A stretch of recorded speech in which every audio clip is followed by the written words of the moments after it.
안녕하세요. 청주 부동산을 말하는 윤종성 공인 중개사입니다. 저는 사업단지와 신규 택지개발 전문 유튜브를 운영하고 있는데요. 오늘은 오송의 이산업단지 임대 수요와 임대 수요 경쟁력에 대해서 이야기를 해보겠습니다. 이 오송뿐만 아니라 청주 지역에 관심이 있으신 분들은 제 영상을 봐주시면 좀 도움이 될 수 있다고 생각을 하고 있습니다. 자, 우선 이 청주에 개발되는 신규 사업단지와 신규 택지개발 지역에서 제가 확신을 가지고 이야기할 수 있는 사실들, 제가 이 지역에서 장기간 동안 이 지역을 보면서 할 수 있는 고민들을 다 해서 내가 이 세 가지는 정말 확신을 갖게 된 부분들. 자, 이 세 가지를 말씀드리면은 일단 첫 번째는, 자, 청주는 이 사업단지 경쟁력에서 국내에서 이게 밀릴 지역이 절대 아니라는 부분입니다. 요 뭐 위치적으로도 그렇고 어떤 규제적인 부분에서도 충북이라는 안에서 이런 대도심권을 형성해 가면서 이 경쟁력은 분명히 이제 있는 지역이고, 이 충북이라는 지역에서 청주를 상당히 이제 밀어내는 부분이 있기 때문에 경쟁력에서 밀릴 지역이 아니다. 앞으로도 계속되는 사업단지 공급이 되고, 또 이 SK 하이닉스 지금 현 시점 전에도, 이 호재 전에도 충북과 청주는 이미 사업단지 완판 행진을 했고요. 이 사업단지 조성과 경쟁력에서 공격적이고 상당한 기업 유치에는 자신이 좀 있는 지역이다, 이렇게 얘기를 할 수 있습니다.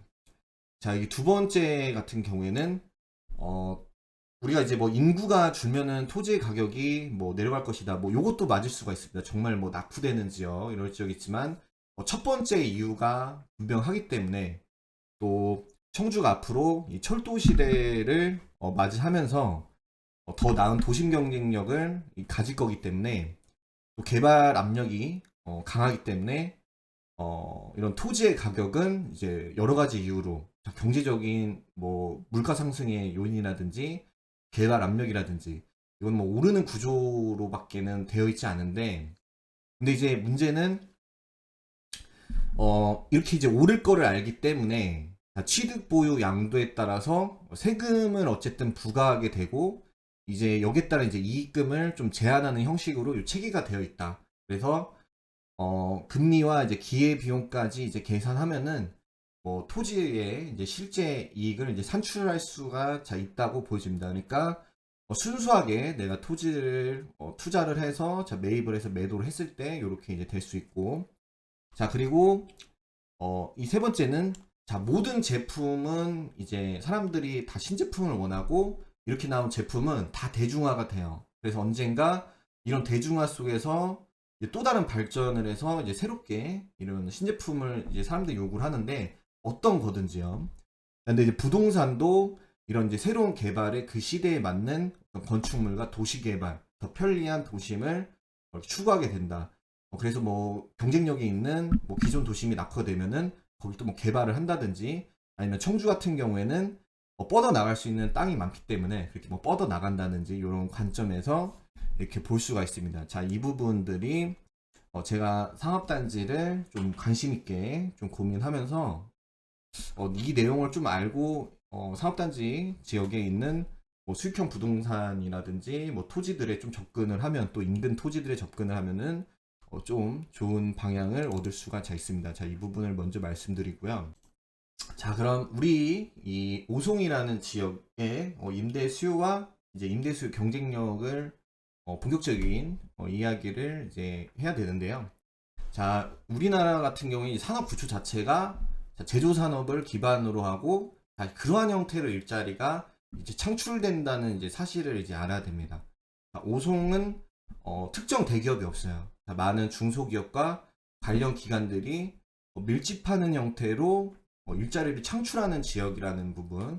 자, 이 부분을 일단은 알아야 되고, 그리고 오송 2산업단지 같은 경우에는 가구수 제한 없이 건축이 가능하고, 자, 1층에 상가를 설계할 수 있고 4층까지 건축을 할 수 있으면서, 자, 100만 평 규모의 주거, 상업, 산업이 복합적으로 이루어지는 이런 복합형 사업단지라고 할 수가 있습니다. 자, 뭐 테크노폴리스 뭐 114만 평, 그리고 이렇게 이 산업단지 100만 평인데, 자, 여기서 한 가지 좀 얘기를 하고 넘어갈 게 있습니다.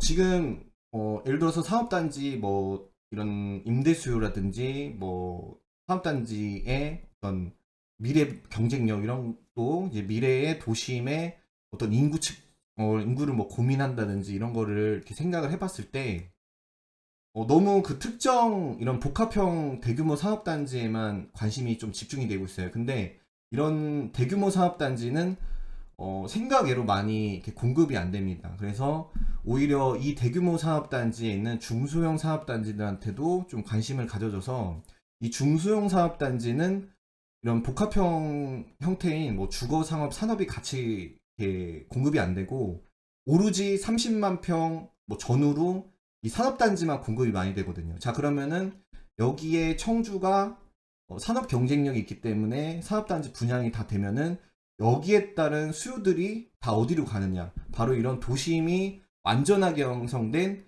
복합형 산업단지 100만 평, 뭐 114만 평, 뭐 이런 140만 평 또는 뭐 60만 평 이상 이런 산업단지들한테 올 수 있다라는 거죠. 그래서 주변에 중소형의 어떤 산업단지 공급들이 어떻게 이루어지고 있는지를 이제 알아야지 이런 도심으로서의 어떤 완성도, 여기에 따라서 인구들이 밀집하게 되고 여기에 수익형 부동산을 만약에 공실률이라든지 이런 사업성을 검토를 한다고 하면은 그러한 부분들이 상당히 이제 중요하게 인식이 될 수 있다. 자, 이렇게 좀 얘기를 할 수 있습니다. 그래서 제가 그 주변부 사업단지들을 좀 얘기를 좀 오늘 해보겠습니다. 자, 그리고 이런 오송의 개발은 장기적으로 이제 어쨌든 중심축은 역세권이 돼서 1, 2, 3, 4단이 모두 완성이 되는데 오송 지역 안 사업단지로는 뭐 화장품 산단, 이런 철도 클러스터, 이런 부분들이 추가를 할 수 있고, 자, 이보다 확장을 하게 되면은 뭐 세종과 청주의 이제 중소형 사업단지가 추가되면서 자, 이런 수요들, 산업단지의 산업 용지만 공급이 돼서 이런 수요를 흡수하게 되는 오송의 임대수요 형태를 알아야 된다. 자, 그래야지만 이런 어떤 수요 자체로 내가 이제 불안해하지 않을 수도 있는 거죠. 이 지역은 수요층이 있구나. 그러니까 호황 때는 다 좋으니까 이제 고민 안 해도 되고, 불황이어도 수요층이 탄탄하다는 사실을 알기 때문에 내가 노력만 하고 관심을 가진다 하면은 이런 공실률이라든지 주택임대 사업 운영에 있어서 상당히 이제 안정적으로 이제 운영을 할 수 있다. 이렇게 좀 이야기를 할 수가 있을 것 같습니다. 그러면은 지도를 통해서 내용들을 이제 좀 보겠습니다. 이렇게 지도 화면으로 왔는데요. 이렇게 노란색 선으로 해서 오른쪽이 청주 기존 도심, 그리고 이렇게 왼쪽이 오송이 된다고 이렇게 보시면 되겠습니다. 그래서 우리 오송 지역 같은 경우에는 청주라는 지역은 굉장히 이제 광범위한데, 우리 오송이라는 지역은 오송 자체로 성장을 해야 되는 숙제를 가진 좀 지역이다. 좀 이렇게 얘기를 할 수 있고, 반대로 얘기하면은 오송에 일단 산업단지에 취직을 하거나 관련 기관 오시는 분들은 이 오송 안에서 사셔야 되는 거의 그런 선택을 할 수밖에 없는 또 이제 특징이 있어요. 자, 이런 부분들이 좀 일단 첫 번째 이런 검토 사항들인 거고, 그리고 뭐 이렇게 위쪽에 여기 전동면이라고 있습니다. 제가 지금 이렇게 동그라미 하는 전동면인데, 위쪽으로 올라가면 이 전이면이에요. 근데 이 전이 전동에 세종시 쪽에 이제 사업단지들이 있습니다. 자, 요런 이제 사업단지들이 이렇게 갖춰져 있는데 이게 뭐 크지가 않아요. 자, 그래서 이렇게 바로 이렇게 오송의 사업도로를 통해서 내려올 수 있고, 또 여기 이제 청주 하이테크밸리 사업단지도 조성이 되는데 요것도 규모가 이제 몇십만 평 정도 됩니다. 자, 근데 요것도 거의 사업단지 공급이에요. 사업단지만 공급이 되기 때문에 이런 수요들이 어디로 갈까요? 자, 이쪽으로 오거나 뭐 청주 쪽에 이렇게 좀 거리가 있지만 가경동 쪽까지도 임대 수요를 얻을 수는 있다고 보여집니다. 그리고 여기 그 아래쪽은 이제 세종입니다. 자, 뭐 오송에서 너무 멀어지면 안 되니까 뭐 연기면 그리고 요쪽 아래쪽이 바로 이제 세종인데 세종시는 이게 특별한 원룸촌이 없어요. 자, 특별한 원룸촌이 없기 때문에 오피스텔 위주죠. 근데 주말에 KTX 타고 자 올라가야 되는 분들이 계세요. 그래서 이렇게 출퇴근을 하면서 여기다가 집을 얻고 평일에는 출퇴근, 그러니까 주말에는 KTX 오송역을 타기 위해서 자 이쪽에다가 또 집을 이렇게 얻는 수요들도 자 있습니다. 그리고 이쪽에 이제 뭐 명학산업단지라고 있습니다. 명학산업단지에 뭐 삼성전기라는 좋은 기업들도 있고요. 또 이 SK가 SK 하이닉스뿐만 아니라 뭐 바이오 관련 회사들도 좀 이쪽 주변으로 좀 분포를 좀 돼 있어요. 자, 그래서 관련 회사들도 당연히 이쪽으로 올 수 있고, 그다음에 뭐 조치원 기존 구도심에서도 자 오송으로 자 이렇게 올 수가 있습니다. 제가 이런 것들을 왜 지금 일단 1차적으로 그 설명을 이렇게 하다면요. 청주의 오송이라는 지역은 제가 영상에서 처음 설명을 해드렸을 때 자체적으로 일단 커야 되는 숙제를 가지고 있는 지역이라는 어떤 평가를 이제 가지고 있는 거죠.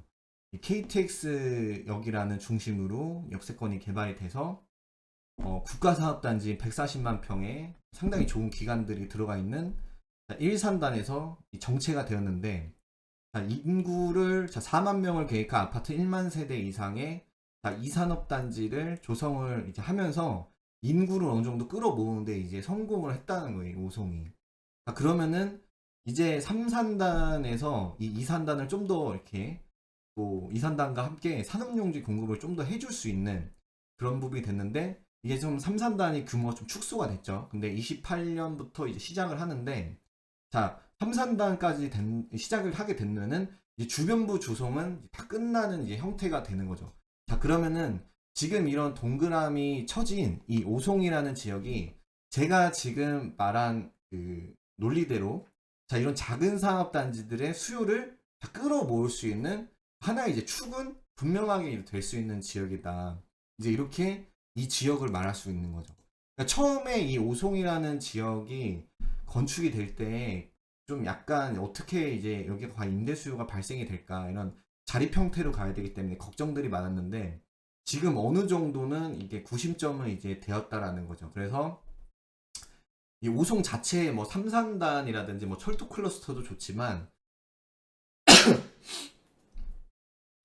제가 말한 뭐 전이전동의 뭐 사업단지 조치원 쪽에 구도심 또 뭐 청주 하이테크밸리의 어떤 조성 그리고 기존 청주 하이테크밸리 이제 주변부에 있는 어떤 사업단지들이 다 이렇게 산업 용지만의 공급만 좀 하는 형태이기 때문에 이러한 수요들이 자 상당한 이쪽에 이제 이런 혜택을 줄 수 있다. 이렇게 이 지역을 좀 바라보시면 됩니다. 그래서 오송이라는 지역은 제가 봤을 때는 임대 수요는 상당히 탄탄하고 공실률도 굉장히 좀 적은 앞으로 저는 그렇게 예상을 하는 곳이에요. 그리고 이렇게 또 차를 이렇게 타고 돌아다니면은 이런 이런 빨간색으로 할까요? 이런 뭐 빨강색으로 칠하는 이런 파란색 부분들이 다 산업용지인데 아직 이렇게 다 들어오지가 않았습니다. 아직 다 들어오지가 않았어요. 다 들어오지 않은 형태인데 지금 상당히 여기 수요가 좋고 요게 뭐 3산단이 예를 들어서 뭐 공급이 된다 해도 이쪽은 국가산단이기 때문에 제가 봤을 때는 조금 뭐 가구수 좀 제한이나 이런 주차 대수에 따른 뭐 얘기들도 많이 나오기 때문에 가구수 제한이 만약에 된다 하면은 거의 투룸이나 이제 뭐 쓰리룸 이런 형태의 건축이 많이 이루어질 수도 있거든요. 자 그렇기 때문에 원투베이가 좀 중심으로 이루는 이런 이산단이 자 이산업단지가 좀 거기에 따른 이제 혜택을 또 볼 수가 자 있고 뭐 요쪽에 이제 철도 클러스터가 조성되면은 이게 내용이 상당히 좋은데 자 여기에 있는 인력들이 자 이쪽으로 당연히 자 수요를 발생시키는 구조로 가겠죠. 자 어쨌든 간에 지금 이 이산단의 80평 기준 자 요게 이제 80평 기준에서 160평 정도 연면적으로 지어진 건축물들이 감정가가 한 10억 정도가 나오고 있습니다. 10억 정도 나오고 있는데 좀 거래 가격은 거기에 좀 못 미치는 좀 그런 형태로는 되어 있어요. 4.5% 금리가 되면은 이 오송의 그 지금 제가 방금 전에 말씀드린 대지 80평에 연면적 160평 그래서 1층에 상가 그리고 주인세대까지 8가구가 되면은 금리 4.5%에서는 택지 개발에서는 좀 준수한 수익률이 나오는 이 건축물이 됩니다. 자, 그런데 이런 제가 방금 전에 말씀드린 어떤 이런 수요들이 좀 받쳐주기 때문에 이 공실률이 상당히 적은데 이제 그 정도 수익률을 택지 개발 지역 또 자립 도시로서 자 얻을 수 있다라는 거는 매력이 될 수가 자 있는 거죠. 자, 이 부분이 좀 제가 이렇게 좀 생각하는 이 오송의 어떤 수익형 부동산에 있다는 평가인데 뭐, 뭐 아파트도 좀 뭐 저는 뭐 비슷한 논리로 지금 좀 적용될 수 있는 부분들이 있다고 이제 생각을 하고 있습니다. 요거는 제가 그동안에 그래도 뭐 경기도 뭐 사업단지들도 많이 다녀보고 뭐 청주권도 뭐 이렇게 좀 돌아다녀 보면서 거기에 이제 관련해서 뭐 직접적으로 또 이렇게 뭐 해봤는데 거기에 뭐 좋은 일도 있었고 좀 결과론적으로 아쉬웠던 부분들도 뭐 있었고 이제 그런 경험들에서 제가 나온 거기 때문에 좀 이렇게 좀 진정성 있게 봐주셔도 될 내용 같습니다. 그리고 이렇게 이쪽에 그 오송역이 되는데 일단 뭐 1산단 그리고 여기 뭐 2산단 제가 뭐 옛날에 뭐 많이 이렇게 했었던 내용들에 이런 3산단이 되면서 이런 좀 주거 지역들이 이렇게 이제 좀 몰리는 형태 좀 이렇게 주거 지역들이 좀 오송역 형태로 그래도 좀 이렇게 가깝게 하려는 이런 구성들이 또 상당히 이제 좋아요. 나중에 되면은 또 이쪽으로 잠시만요. 이게 이산단 같은 경우에는 이쪽으로 뭐 우회로 해가지고 산업도로를 타서 잘 나가게 했습니다. 그래서 방금 전에 말한 전이전동 쪽에서도 출퇴근을 상당히 좋게 해놨어요. 그리고 아래쪽으로도 내려가기도 상당히 편리하게 이제 해놨습니다. 그래서 도심 자체에서 통행을 원활하게 잘 해놨다고 저는 보고 있어요. 산업단지와 도심을 안전하게 이렇게 좀 분리를 해주면서 주거 쪽에서 편리하게 하고 도로를 통해서 빠르게 천안 방면, 빠르게 세종 방면, 빠르게 청주 방면으로 빠르게 나아갈 수 있도록 이런 부분들은 교통적으로는 잘 형성을 해놨다고 볼 수 있습니다. 그리고 이산단이 조금 이렇게 배치를 좀 잘 해놓은 게 뭐 1산단도 그렇고 1산단 원룸촌 뭐 여기고 1산단 같은 경우에는 원래부터 임대가 되게 잘 나갔었어요. 그러니까 이 지역이 상당히 그 관심 밖에 있어서 그렇지 뭐 임대 수요는 진짜 상당히 제가 봤을 때는 잘 나가는 지역이다. 이렇게 보고 있는 게뭐 이산단 오기도에도 잘 나갔고 이산단이 조성되면서도 잘 나갔고 뭐 이렇게 된 그 큰 혜택이 이게 어쨌든 KTX하고 상당히 이제 가깝게 이제 단독주택 용지들을 좀 배치를 했어요. 이런 위치적으로. 만약에 아파트가 지금 제가 별표로 표시한 곳에 됐으면은 단독주택 용지들이 조금 힘들었을 수도 있는데 단독주택 용지들이 그래도 이쪽으로 배치가 되면서 KTX역으로 근접거리들로 다 배치가 되는 형태가 됐거든요. 그렇기 때문에 나중에 지금은 뭐 8번 출구밖에 없지만 향후 이제 9번 출구가 조성이 되면은 좀 더 이쪽에 따른 어떤 인구들의 좀 이동 방향이 상당히 이제 좋아지면서 그 부분도 좀 긍정적으로 볼 수가 있다 이렇게 판단을 할 수가 있을 것 같습니다. 오늘 오송 지역의 임대 수요를 이야기하면서 좀 좋은 점만 말한 것 같은데 이게 그 오송 수익형 부동산의 당연히 단점도 있습니다. 근데 저는 오늘 임대 수요와 임대 수요 경쟁력에 대해서만 이야기를 한 거거든요. 그러한 부분에서는 뭐 이런 장점이 있고 뭐 임대 수요 경쟁력은 뛰어나지만 이런 수익률적인 부분에서는 아쉬운 부분이 있다. 근데 그 부분은 이제 금리가 이제 내려가면 내려갈수록 택지 개발 지역에서 이제 개선이 돼서 경쟁력을 갖추게 된다. 이렇게도 얘기를 할 수 있을 것 같습니다. 뭐 앞으로 시간이 가면 갈수록 또 신축일수록 뭐 매매가 대비 수익률은 뭐 계속해서 이게 낮아지는 형태로 갈 수밖에 없기 때문에 이제 그런 부분들은 뭐 시대를 반영을 하는 거고요. 또 근데 그만큼 또 월세가 또 올라가는 아직 지금까지는 계속 올라갔으니까 그렇게 또 받아들여도 질 것 같습니다. 자, 오늘의 어떤 내용에 대해서는 여기까지 영상을 이야기하겠습니다. 청주 지역에 수익형 부동산에 따른 문의를 주시면은 많은 정보와 안내를 도와드릴 거고요. 저는 청주라는 지역, 산업단지를 중심으로 먹고 사는 이 청주라는 지역에서 산업단지 좀 전문적으로 이렇게 수익형 부동산을 중개하는 이런 일을 하고 있는 사람이라서 앞으로 거기에 관련된 많은 영상들을 올려드리도록 하겠습니다. 감사합니다.